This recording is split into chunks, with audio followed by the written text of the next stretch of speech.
describe the high school that we went to together? I don't know, superficial. How I can say that? Everybody was in a box, and you need to respect that box, or you're gonna be a black sheep. I met Florence for the first time 10 years ago. I was an exchange student dropped down in the middle of rural Quebec. Welcome to Marieville. Population 10,000. Basically, it was a collection of cookie-cutter houses surrounded by cornfields and highways. What would you say about the people who we went to high school with? A lot of the people, at least. In general, fucking brats. Yeah, that's true. Sorry. Because I keep having this thought about the Carrefour. Oh my God. Can you explain what that was? Is it rolling? Yes. This is Elizabeth. In the beginning, most of the communication between Florence and I would go through her. I spoke little to no French, and Florence, well, she simply refused to speak English. For the longest time, this language barrier between us made me uncertain of her. You see, Florence could come across as cold, standoffish almost. I think it's interesting that you talked about Le Carrefour, which was like the place where the popular kids would go sit when in secondary 5. Even in secondary 1, I remember the cool kid would have one particular bench close to the lockers, and then in secondary 2 it was on the other side of the school, and then secondary 3 it would always go like from one bench to another, and it was always a specific bench. And if you was not invited to go in the Carrefour, you was not invited to the party, you don't have cool friends, you were just like reject. I mean, loser. Like you were a loser. Yeah. How did we fit in that? I've come to realize it was probably a high school thing. So many things about Marieville could be so high school. And high school, it can be really hard. You were a bit scary in high school, I remember. I was scary to hell because everybody's scaring me. Like, I try so hard. I tried to buy straight clothes, straight color. I wore in black at the beginning. But at a secondary 5, I was like, fuck you, fuck it, fuck that shit. Did you know you were trans when we were in high school? I know I wasn't gay. I just discovered that I'm not gay, but I don't know what I am. Yeah, I really don't remember what was I feeling when you start your transition, but I do remember so clearly the first time you came to my house when we were 6. Because at my place we had like a big box of costumes and everything, and I loved to dress up. And the first costume you choose was my Snow White dress. So since that time, I think I kind of knew. It was not a surprise. I mean, how I feel inside, I projected outside. I never stopped myself. So, I mean, it started with a little, like just a little bit of makeup. And after that, I have a passion for high heels. And I was wearing high heels, and I go everywhere with that, like Tim Hortons, shopping, and I didn't care. Like, I was wearing my Jeffrey Campbell, like, it was nothing. And from that, it's just Grown? Yeah, it's just grown, and now I am a beautiful woman today. You're very beautiful. I wonder if Florence's transition didn't come as a surprise. At least not to me. It felt almost effortless, like she was becoming who she was always intended to be. Still, it does make you question things. Did you feel jealous that when all the girls got to dress up for prom? I didn't feel jealous, but it's so funny. I remember more when we were buying your dress than when I was buying my costume.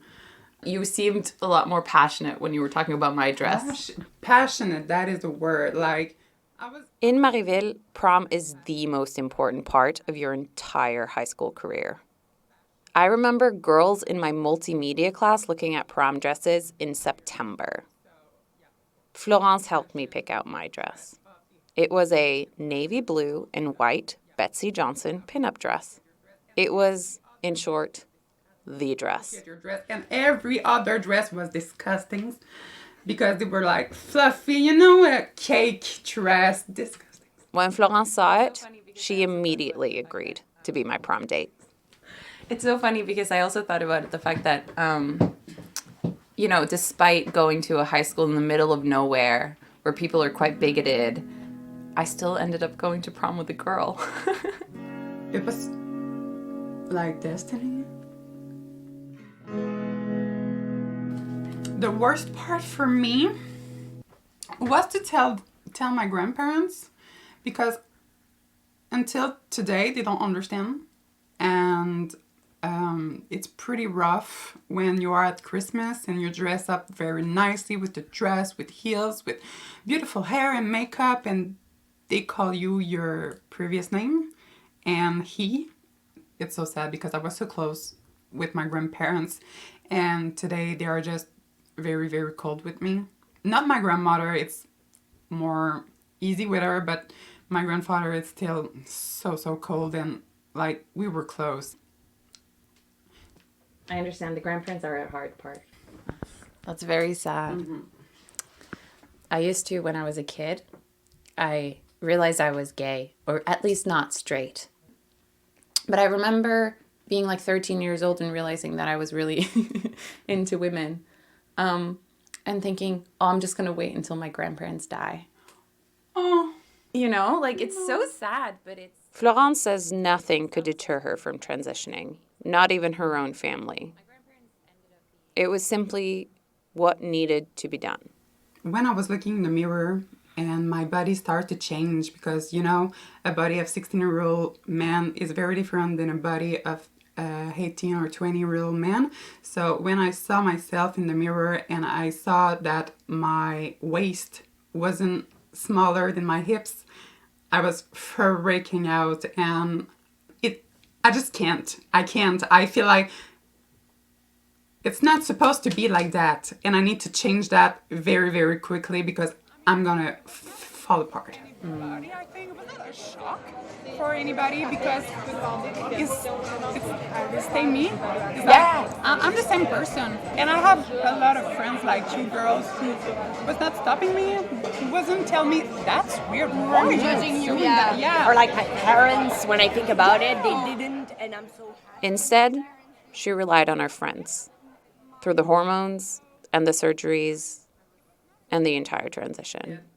I have to have good friends around me to support me, to help me, to defend me. So I never be around people who are not open, who are judgy.